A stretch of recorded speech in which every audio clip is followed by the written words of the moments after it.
Bismillahirrahmanirrahim. Assalamualaikum warahmatullahi wabarakatuh. Yang kami hormati pengasuh Pondok Pesantren Zainul Hasan Genggong Al Mukarrom Kiai Haji Muhammad Hasan Mutawakil Alallah, dan juga pada Bapak Rektor Universitas Islam Zainul Hasan, yakni Bapak Abdul Aziz, dan tak lupa pada dosen pembimbing sekaligus Bapak Dekan Fakultas Syariah Bapak Syafi'i. Untuk menyingkat waktu, video ini tujuannya untuk memenuhi tugas UTS ya. Sesuai peta konsep yang sudah diusung kemarin, membawakan 2 judul ya kalau tidak salah. Yang pertama tentang Qaidah Ula ya, al-umur bima qasidiha, dan juga kaidah tentang satunya la yuzalu bisak al yakinu la yuzalu bisak gitu ya. Jadi 2 kaidah barusan memang termasuk kaidah pokok, kaidah dasar, asal. Secara di dalam ilmu kaidah fikih itu kaidah asal itu terbagi menjadi 5, termasuk al-umur bima qasidiha, dan juga yakin la yuzalu bisak itu termasuk. Jadi kali ini kami akan menjelaskan secara simpel tentang kaidah yang pertama, al-umur bima qasidiha. Setiap sesuatu amaliyah itu tergantung pada niatnya. Ini secara muradnya seperti itu. Jadi dalil ya, maksudnya dalil daripada kaidah ini sudah jelas ya di hadis ya, sudah masyhur, yaitu innamal a'malu binniyat. Itu kan sudah masyhur sahih hadisnya. Jadi innamal a'malu binniyat ini adalah dasar daripada kaidah al-umur bima qasidiha. Kemudian kaidah ini termasuk bisa dikatakan sepertiganya dari ilmu. Bahkan ada yang berpendapat seperempatnya.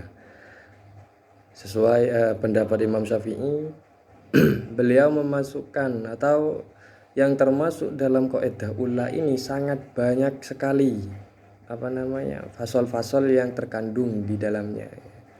Karena setiap amalia yang membutuhkan niat ya, seperti haji, sholat, nah ini termasuk furu'iyah daripada kaidah ula ini. Jadi yang poin-poin yang perlu dipahami dari kaidah ini adalah tentang niat.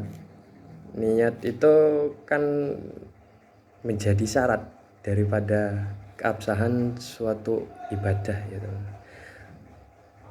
Kaifiyahnya, waktunya, secara karena puasa itu tidak muqaranah sama fi'lunnya ya. Kemudian waktu pelafatan niatnya, kalau sholat kan bareng bitakbir, kalau puasa kan tidak. Kemudian wal maksudu minha, maksud daripada adanya niat itu tujuannya untuk apa? Wal mahal ya, juga tempatnya niat itu di mana. Talafut sama niat ini beda. Niat itu mahalnya fil qalbi ya. Jadi tujuan daripada adanya niat ini untuk membedakan antara amalia ibadah yang berbau-bau ibadah sama yang tidak. Nah, ini alasan awalnya ya. Biar wudhu kita, sholat kita itu bisa dibedakan, ini loh ibadah. Nah, caranya dikasih niat seperti itu. Ya mungkin pembahasannya memang semua tentang niat. Bedanya kalau memang ibadah-ibadah yang murni tidak memiliki keserupaan dengan amaliyah yang lain. Maksudnya tanpa ada niat pun ini sudah bernilai ibadah. Bisa dibedakan ya. Kayak beriman kepada Allah, membaca Al-Qur'an, kemudian dzikir. Nah, walaupun tidak ada niat itu sudah orang-orang sudah pada tahu itu ibadah. Kemudian yang dalam niat itu biasanya dibahas tentang ta'yin. Kalau memang ada keserupaan nanti kayak sholat yang berbangsa arba'in 4 rakaat itu asar duhur. Kalau dari ta'yin kan jadi sibeh, jadi serupa. Ya seperti untuk mentakyin ya, untuk menentukan sedang melaksanakan sholat subuh, sedang melaksanakan sholat duhur. Dan ini tujuannya untuk membedakan antara fardiyah dan sunnah, seperti itu. Takyin ini ada landasannya di keterusan hadis yang tadi itu, yang di awal-awal, wa innama likulli imri'in manawa. Ini dalil daripada disyaratkannya takyin di dalam niat. Tuh, teman-teman. Kemudian setelah takyin di dalam niat itu ada waktunya, seperti yang sudah disinggung tadi. Biasanya niat kebanyakan ya. Niat itu muqarinah di awalil ibadah biasanya. Kayak sholat, waktu takbir kita melaksanakan niat. Namun tidak semuanya, memang ada pengecualian, seperti contoh saum, puasa, dan juga contoh zakat. Niatnya kan tidak bareng sama fi'lunya. Juga masuk pada syarat. Nah, niat juga memiliki syarat. Syarat-syaratnya itu seperti tamyiz, Islam, ilmu, ya, memiliki akal ya, maksudnya ya, baliw ya, termasuk tamyiz itu sudah tadi. Makanya anak-anak kecil itu selain dia tidak baliw, dia juga banyak ya yang tidak mengesahkan sholatnya sebenarnya. Cuma tidak perlu dilarang karena itu sisi tarbiyah sebenarnya. Kemudian untuk mentalafudkan niat itu kan hukumnya sunnah. Oke. Kemudian tentang kaidah yang kedua, al yakin la yuzalu bisyak ya. Misalnya keyakinan itu tidak bisa dihilangkan ya, tidak bisa dikalahkan oleh karena syak. Ini ada dalilnya juga. Dalilnya itu riwayat hadis riwayat Abi Sa'id Al-Khudri, qala Rasulullah idza syakka ahadukum fi sholatihi falam yadrikum shalla atsalatan am arba'an falyatrah asyak wal yabin ala mastayaqqan. Seperti itu.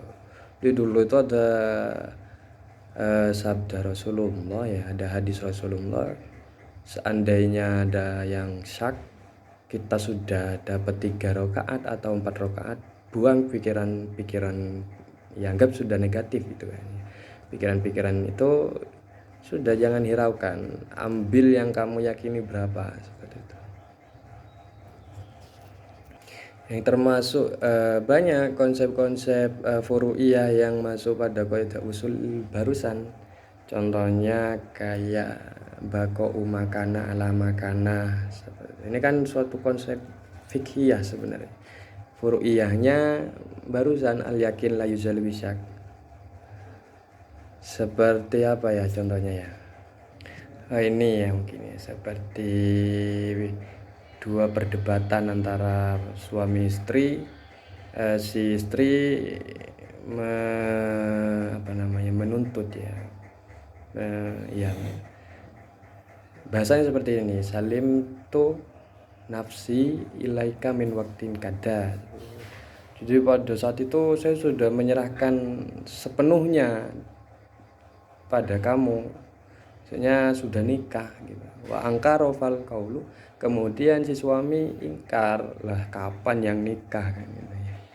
Nah, jadi yang dipilih itu maksudnya ketika di hadapan qadhi ya, itu yang dipilih al aslu ada mutamkin.